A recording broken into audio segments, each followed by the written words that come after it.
السلام علیکم ورحمۃ اللہ وبرکاتہ۔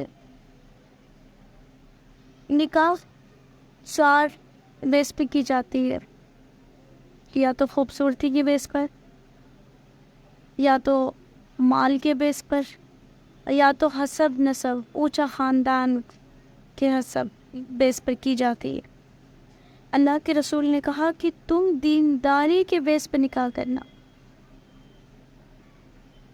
دیکھیں، اگر آپ کا پارٹنر دیندار ہوا، اگر آپ کی بیوی دیندار ہوگی، اگر آپ کا شوہر دیندار ہوا تو آپ کی زندگی بہت ہی خوبصورت ہو جائے گی۔ اگر آپ کی بیوی دیندار ہے تو آپ کے گھر کو جنت بنا دے گی۔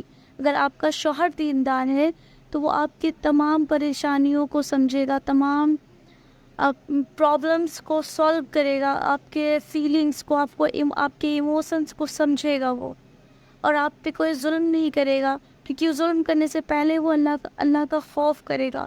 دیندار انسان کوئی گناہ کرنے سے پہلے ڈرتا ہے۔ تو اگر آپ ان کی بیوی ہوں گی تو آپ کے ساتھ وہ بدسلوکی کرنے سے پہلے سوچے گا۔ لیکن اگر آپ نے خوبصورتی کی بیس پہ نکاح کیا، خوبصورتی تو آج ہے کل ختم ہو جائے گی۔ مال کے اگر بیس پہ نکاح کرتے ہیں، مال بھی ایک دن ختم ہو جائے گا۔ اور اگر آپ حسب نسب کو دیکھ کے، اونچے خاندان کو دیکھ کے شادی کریں گی تو آپ وہ خاندان میں کسی کا ساتھ نہیں دیتا، کوئی کسی کا دنیا میں نہیں ہوتا، یہ تینوں چیز ختم ہو جائے گی۔ لیکن ایک دینداری جو ہوتی ہے نا، وہ قیامت تک برقرار رہتی ہے۔ اس لیے آپ سب سے ریکویسٹ ہے کہ جب آپ نکاح کریں یا نکاح کرنے کی سوچیں تو دینداری کو پریفیئر کریں۔ فرسٹ آف آل دینداری اس لڑکے یا لڑکی میں تلاش کریں، اینڈ دین نکاح کریں۔ دیندار ہوگی یا ہوگا تو زندگی خوبصورت ہو جائے گی۔